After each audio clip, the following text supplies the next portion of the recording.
Beverly here. This is Macabre, cults, classics, and horrors. We're talking films, series, books, and life, and we're starting right now.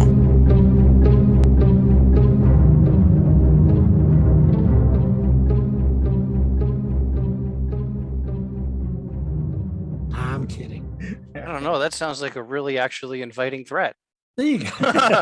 If I don't get work done, then Peter Atkins is going to call and give me shit. There you go. Okay. This might be beneficial. Maybe I just won't do anything. I think also too, though, once you get started on something and you don't get the following you expect, then people don't want to do it anymore. Mm-hmm. I, on the other hand, am the opposite. I am like, oh, this is great. No stress. Nobody's watching. This is great. Sure. Imagine my shock when people actually listen to our podcast and keep coming back. That is what stresses me out. When it's at 0, I'm good. I can post up a storm and it's amazing. And then I get that one subscriber. No, I completely understand. I agree. I don't know whether that means I always get these the wrong way around. We're either introverted extroverts or extroverted introverts, because I'm kind of the same. I know I have this laugh a minute public persona, but I'm actually very shy. And so I know what you mean. There is that sense of, if I think nobody's watching, I can make as much noise as I want. Yes. And but so you want to keep that alive in your head. Just assume that nobody is watching, and meanwhile have the other half of your brain pray that people do. You know, right? That's the only way I can do this. Because if I look at the metrics, I can't do it. I just can't do it.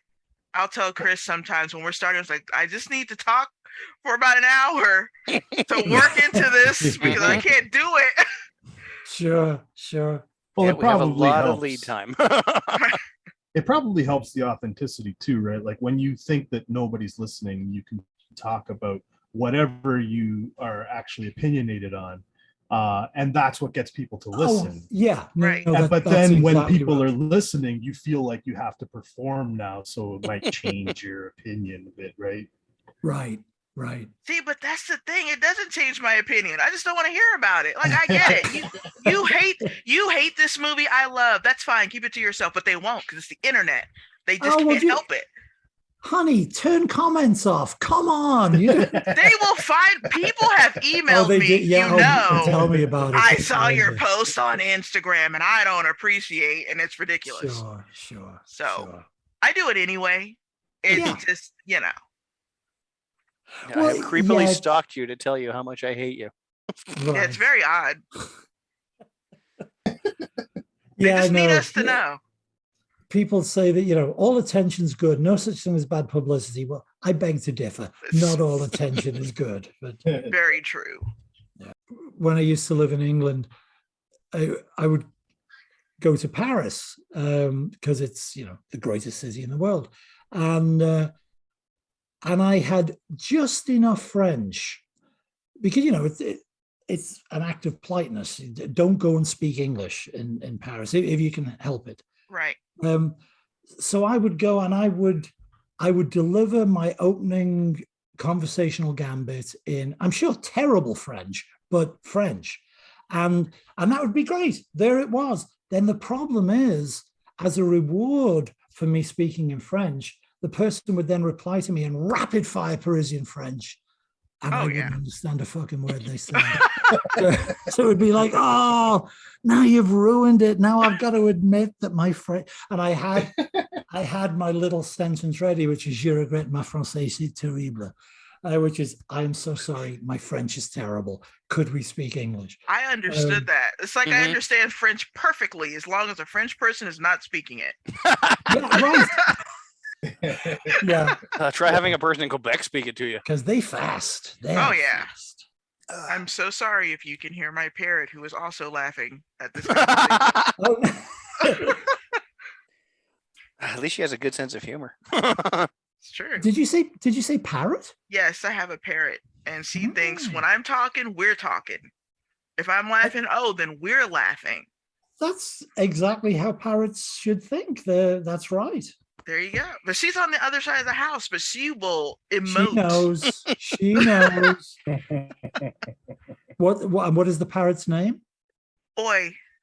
Boy. Oi. O-Y. Oh, oi. Oyster. Boy. Oi. Yeah. That's nice. That's like London street thug talk. That's how you open a challenge. Oi, are you looking at me? It's sometimes a challenge. Yes. Yeah, right. Well, none of us have actually seen this parrot. Right. You have. She's been on my feed. She Parrot picks of which you movies all speak. the time. Yes, no, I've seen several of her selfies. Well, but you've only seen them online, right? Catfish parrot. No, that's It's fair. true. It's true. You know how bizarre that would be? Be back here laughing at myself and saying I have a parrot. That would be so odd. This is starting to sound like the first act of a Brian De Palma movie from the 70s. It's like, or a William Goldman script, Ira Levin. It's like, yeah, for the first 100 pages of this book, we think it's a parrot. Yeah. And the other shoe drops on page 101. Oh my God, it's her twin sister. That would be horrible. That'd be a great movie, actually. Yeah, it would be a great I want to movie. see that movie. Yeah. Carlos, get on that. You know, Carlos, Oh, Jesus. he wants to make movies. When he grows up. Then you should. And again, like we said with the other stuff, the democratization of technology, make a movie on your damn phone, man. That's great. Or do you want to do it the hard way and go get a 16mm Bolex and shoot black and white silent like we all had to? Yeah, come on, Carlos. Where's your art film? I want to stay with tradition, so I want to do it the hard way. Okay. Yeah. It's God. No, you don't trust me. I mean, No, I'm joking. I know. It's you think back and it was like, my God, film was expensive. Nobody had a camera, and Clive Doug and I made this thing called The Forbidden, shot between 1975 and 1978, and like the effort, what do they call it, risk reward ratio, or the effort to output. Anyway, I mean, loaded. Yeah, and it was. We had a 16mm, a silent 16mm Bolex camera, and that was hard enough. And then fucking Clive had a bright idea. We're going to shoot it in negative, but paint the sets and people as if we're shooting in positive. It'll be a wild effect. I was like, that's big talk for the guy who's not getting covered in white fucking paint cloth. But youth, we did anything. But so do you make movies? Have you made movies? Are they up there? No, well, yeah, I made one short so far, just on my own, and the second short right now, it's being submitted to a couple of festivals as part of an anthology. So yeah. Oh, that's great. A lot of that is thanks to Kim over here, just pimping me out on the show. Hey man, I'm not scared to ask. I'll get that no for you. But if they want to say yes, then we'll take a yes. Yeah. Oh no, that's the secret. Once you are unafraid of the no, then you can just get on with shit. It's true. And in fact, the sooner you get the no, the better, because you know where you are then, and then ask the next person or do the next thing or whatever it is. But yeah, the anything that helps you move towards doing something rather than only thinking about doing something is good. And even if it's a painful thing, like somebody saying no or somebody bad-mouthing something, it's like plow through. Right. Because it's better to have done something than not. Right. And also Chris, he's a writer. Oh, you're bringing me into this and too, but listen, we love Full Moon.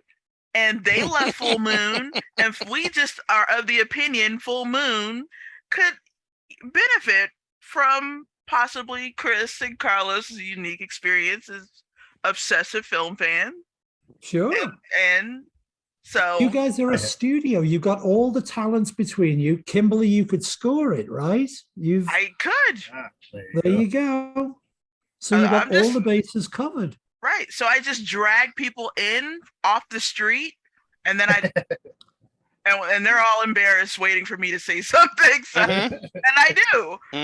Yeah, it's good. I mean, how else are you supposed to do it? I don't know. Well, no, that's great. So you have the producer gene, which is the rarest. I mean, clearly you have the artistic gene as well. I'm looking at your graphic now; it's great. But yeah, no, that producer gene of I'll make this happen is vital, especially in filmmaking, because obviously the directorial gene is also vital and the writing gene is vital, but producing is a different thing. Producers make shit happen, and it's an underrated quality of vital importance. You're right. Yeah, absolutely. Like, I mean, I've been sitting here dreaming about making movies for 20 years now, and I haven't done it. But then when Kim comes into the picture and starts doing all these producerial type fucking things, now I'm all of a sudden making them, right? So excellent. Well, that's great. That's great. Yeah, we got to add to it. We love the horror films. Instead of just sitting around talking about it, let's make something happen. That's exactly right. That's I don't know. Well, I'm sure Chris does, because you say his thing is books. There's a great English horror writer called Ramsey Campbell. I don't know if you guys have. Yeah, I'm familiar with him. Yep. Yeah, and his thing, he's the most awarded guy in the field. He's got like 12 Life Achievement Awards, 47 Stokers, and I'm exaggerating for comic effect, but not by much. He's not by much. Yeah, right. And but the thing is, he's always, well, I speak from a position of prejudice. I've been friends with Ramsey for 40 years, but he's two things that are great. He is, although he is most definitely on what they would call the literary end of horror and is respected by writers who are not necessarily into the genre, they nevertheless recognize a master stylist when they see one. But despite that, Ramsey has no truck with those sort of mealy-mouthed euphemisms. When they say, "What do you do?" "I write horror," is what he says always. And because in his head, horror is a big tent. But the other thing that I love that he always said is when people say, as they sometimes foolishly will, like, we need a justification, but they'll say, well, what is your aim, Ramsey? Why do you write horror? And he always says, because I just want to give, I hope that I can give back to the field 1/10 of the pleasure it has given me. And I think that's great. And I think that's what you guys are saying. It's like we love this shit so much that you want to contribute. You're good, bad, or indifferent. It's like, let's throw some crap at the wall, see if it sticks. Yeah. It's true. There's plenty of people all over the internet giving their opinion about everything under the sun, including horror. We hear about it constantly. Like, what if we did something? Yeah, do something. That's exactly right. That's how all good bands get started. Like somebody learns 2 chords and makes his friend play bass.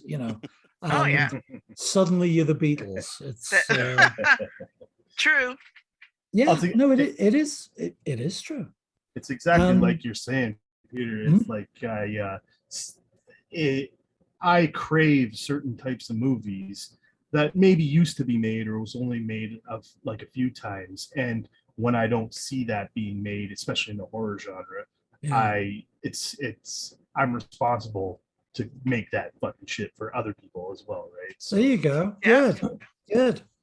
Being opinionated is a very important trait to have, because your fury at the failings of other things can drive, as you were just saying, Carlos, can drive you to say, well, I can be at least as bad as that, which is great to make Right. you do stuff.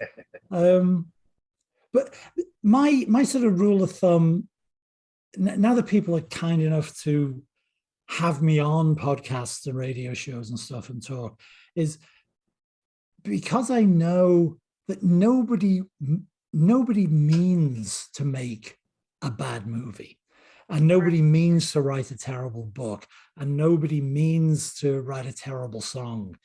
But there are plenty of fucking terrible books, movies, and songs out there. Sure. So my personal feeling in terms of public conversation is I won't badmouth things. But as all my friends will assure you, I am as opinionated an asshole as everybody else. There's shit out there that my fucking head spins at how awful it is. But I just figure people who live in glass houses shouldn't throw stones. So I just, like my granny used to say, if you can't say something nice, don't say anything at all. So I keep it to myself. But in private, I scream about this stuff. It's like, can you believe people like this shit? My God. Same. Yeah, But in right. public, I'm like, oh, I saw this. You should watch it and tell me what you think. Right. I won't. Because in the end, it's someone's living. Someone that was their dream once, and they made it happen. Right. And as I say, nobody thinks I'll make a piece of shit. That's what I want to do. Right. So yeah.